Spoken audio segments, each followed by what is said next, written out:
میں اکثر یہی ہوتا ہے کہ میں مشاعرے کی محفل میں جب پہنچتا ہوں اور جب میرا نام پکارا جاتا ہے میں جا کر جیسے ہی مائک پر پہنچتا ہوں تو انتہائی ادب و احترام کے ساتھ میں تمام سامعین کو سلام پیش کرتا ہوں، سلام عرض کرتا ہوں۔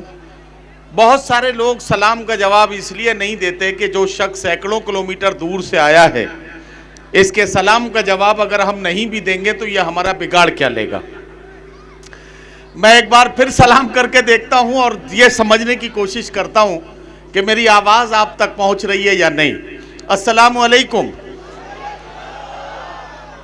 ہاں، اب مجھے لگا کہ میں اسی صورت گنج میں ہوں جہاں میری اس سے پہلے ایک حاضری اس سے پہلے بھی حفیظ بھائی ہو چکی ہے، اور جس صورت گنج کی سماعتوں کا جو معیار ہے اس کا میں پچھلی بار بھی ایک اچھا تاثر لے کر گیا تھا، اور اسی امید کے ساتھ اس بار پھر میں آپ کے بیچ میں حاضر ہوا ہوں۔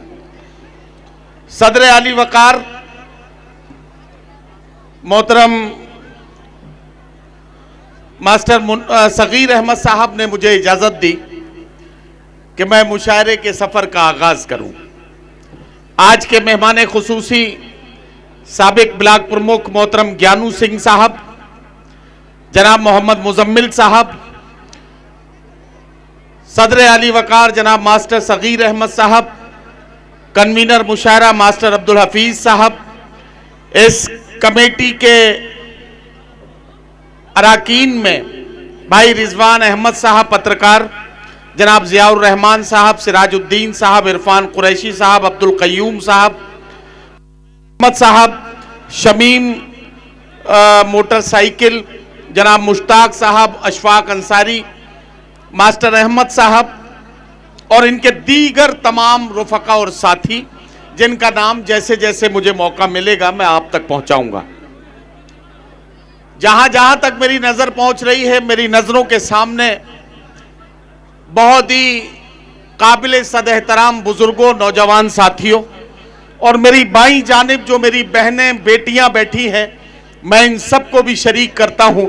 یہ چھوٹے چھوٹے نونہال بچے، یہ چھوٹے چھوٹے کم سن بچے جنہیں ان کی مائیں اس امید کے ساتھ مشاعرے کی محفل میں لے کر آئی ہیں کہ یہ بچے جب مشاعرے کی محفل میں بیٹھیں گے تو آج کی رات بغیر کاپی کتاب کے یہ زندگی کے آداب سیکھیں گے۔ یہ اس امید کے ساتھ آئے ہوئے تمام بچے، اور جہاں جہاں تک میری نظر پہنچ رہی ہے اردو کی محبت میں آئے ہوئے تمام بزرگوں اور نوجوان ساتھیوں، مشاعرے کے سفر کا آغاز کرتا ہوں۔ زندگی دی ہے تو جینے کا ہنر بھی دینا، پاؤں بخشے ہیں تو توفیق سفر بھی دینا، گفتگو تو نے سکھائی تھی کہ میں گونگا تھا، اب میں بولوں گا تو پھر باتوں میں اثر بھی دینا۔ حضرات گرامی، میں ہندوستان میں رہوں یا ہندوستان کی سرحدوں کے باہر، میں ہمیشہ مشاعروں کا آغاز ان چار مصروں کے ساتھ کرتا ہوں کہ خدا بندہ میں تیرے نام سے آغاز کرتا ہوں، تیرا بندہ ہوں، تیری رحمتوں پر ناز کرتا ہوں، فقط تیری مدد اور استعانت کے بھروسے پر مجھے اڑنا نہیں آتا مگر پرواز کرتا ہوں۔ ساؤنڈ والے ہمارے ساتھی جو ہیں اس کا ایکو کا ریپیٹ آپ کم کر دیجئے، ریپیٹ بالکل کم کر دیجئے، تھوڑا سا گونج رکھیے بس، اور تھوڑا سا بس اس کا والیوم ہلکا سا بڑھا کے رکھیے، باقی کافی ہے۔ تو میں یہ عرض کر رہا تھا کہ یہ محبت بھری محفل اب آپ کے بیچ میں شروع ہوا چاہتی ہے۔ ہماری ڈائس پر جہاں ایک طرف اردو کے تمام مشاہیر شعراء اکرام موجود ہیں، وہی ہماری ہندی ڈائس کے بہت ہی ذمہ دار اور ہندی کے بہت سفل ہستاکشر، ہندی کویتا اور ہندی کاوی کے بہت نمایاں نام ان دنوں جو ہیں کوی سمیلنوں میں، وہ ہمارے ساتھی یہاں موجود ہیں۔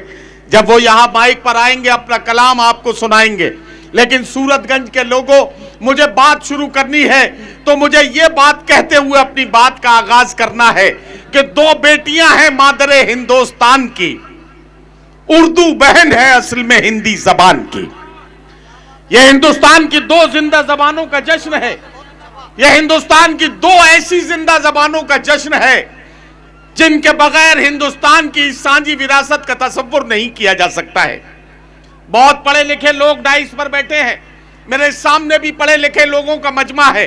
میں ایک بات بڑی ذمہ داری کے ساتھ کہتا ہوں اور پوری دنیا کے لوگوں کو چیلنج کرتا ہوں. دنیا کا کوئی بھی ماہر لسانیات، کوئی بھی زبانوں کا ماہر اگر یہ کر کے دکھا دے تو میں اس کی غلامی کرنے کے لیے تیار ہوں. میں بڑے دعوے کے ساتھ یہ بات کہتا ہوں کہ یہ دونوں زبانیں اس طرح سے ایک دوسرے سے جڑی ہیں کہ بغیر ہندی کے اردو نہیں بولی جا سکتی ہے اور بغیر اردو کے ہندی نہیں بولی جا سکتی ہے. یہ ان دونوں زبانوں کا جشن ہے. تو مجھے کہنے دیں کہ ہم ساری دنیا کو آج صورت گنج سے ایک پیغام دینا چاہتے ہیں، اور وہ پیغام یہ ہے کہ نام پر مذہبوں کے لڑ بھڑ کر یوں ہی سڑکوں پہ گر بہا دو گے. سرحدوں نے اگر لہو مانگا دوستو سرحدوں کو کیا دو گے. ہمیں یہ سمجھنا پڑے گا کہ یہ صرف سیاست نہیں ہے. گیانو سنگھ جی آج مہمان خصوصی کے طور پر بیٹھے ہیں. ماسٹر صغیر احمد صاحب مشاعرے کی صدارت کر رہے ہیں. یہ جو ساتھ ہے یہ ساتھ صدیوں کا ساتھ ہے. اسی ساتھ کے لیے ہمارے بزرگوں نے اس خوبصورت ملک کا خواب دیکھا تھا. میں بڑی ذمہ داری کے ساتھ کہنا چاہتا ہوں کہ بات صرف کہنے کے لیے نہیں کہی جاتی ہے. ہمارا ماننا یہ ہے کہ حویلی جھونپڑی سب کا مقدر پھوٹ جائے گا اگر یہ ساتھ ہندو مسلموں کا چھوٹ جائے گا. دعا کیجئے کہ ہم میں پیار کے رشتے رہیں قائم. یہ رشتے ٹوٹ جائیں گے تو بھارت ٹوٹ جائے گا. دعا کیجئے کہ ہم میں پیار کے رشتے رہیں قائم. یہ رشتے ٹوٹ جائیں گے تو بھارت ٹوٹ جائے گا. آج اسی پیغام کو آج ہمیں عام کرنا ہے اور صورت گنج سے ہندوستان کے کونے کونے تک اس پیغام کو پہنچانا ہے. میں اس وقت بہت طویل گفتگو کر کے اپنی عاقبت کو خطرے میں نہیں ڈالوں گا، لیکن میں آپ سے صرف ایک بات پوچھنا چاہتا ہوں.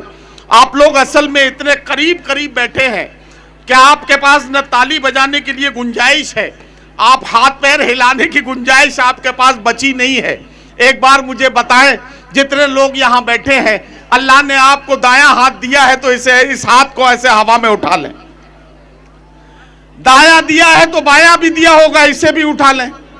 اور اب دونوں ہاتھوں کو تالیوں میں بدل کر اس مشاعرہ کمیٹی کے استقبال میں اس طرح سے انہیں یقین دلائیے کہ صورت گنج کے اس خوبصورت پنڈال میں آپ لوگوں نے محبتوں کی اس محفل کو اور اس محبت بھرے پیغام کو قبول کیا ہے.